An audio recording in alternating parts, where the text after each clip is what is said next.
In this article, we're going to examine the performance of horses that are having their first run in a National Hunt handicap race. The data for this article has been taken from 1st January 2018 to 31st August 2025 for UK National Hunt racing.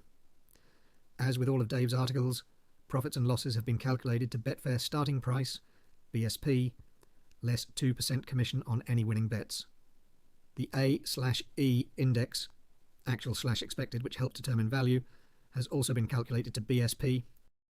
The piece will be split up into two parts. One section will look at handicap chases, the other handicap hurdles. There is far less data for horses having their first ever handicap run in a chase, because most National Hunt horses race over hurdles first, and hence are more likely to have their first handicap run in a hurdle, not a chase. Let's start by taking a look at the chase data. We are going to look at the betting market first, based on their position in the Betfair Exchange market. It is interesting to note that only favourites have shown a loss to BSP, so overall, horses making their handicap debut in a chase have performed above the norm. This is also reflected in the A/E indices, which are 1.00 or higher.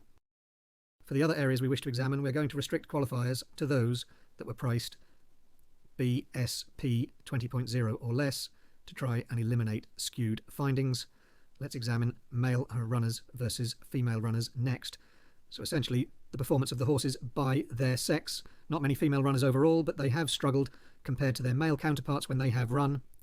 Hence, we would be wary on backing any female runner in a chase on their handicap debut. Look at the age of the runners now. Do we have any pointers here?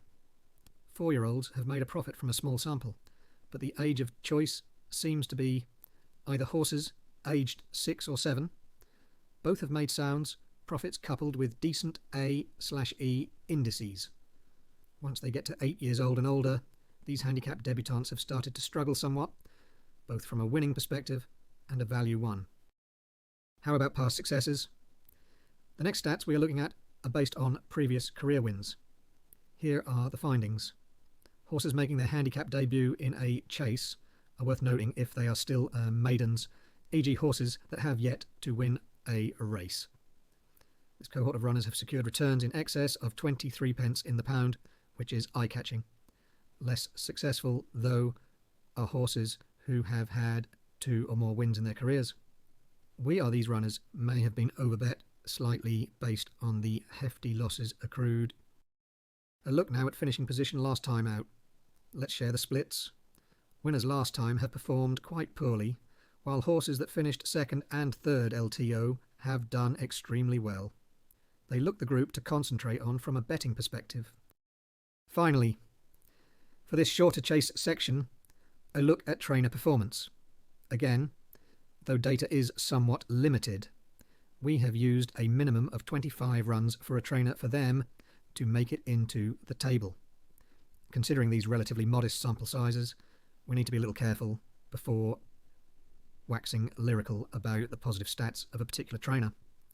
However, based on the returns and the A/E indices, 3 trainers, Nicky Henderson, Fergal O'Brien and Venetia Williams, are probably worth keeping an eye on in the future when saddling a qualifier. If you are interested in reading more stats-based articles from Dave Renham, then click the links below to subscribe to On Course Profits.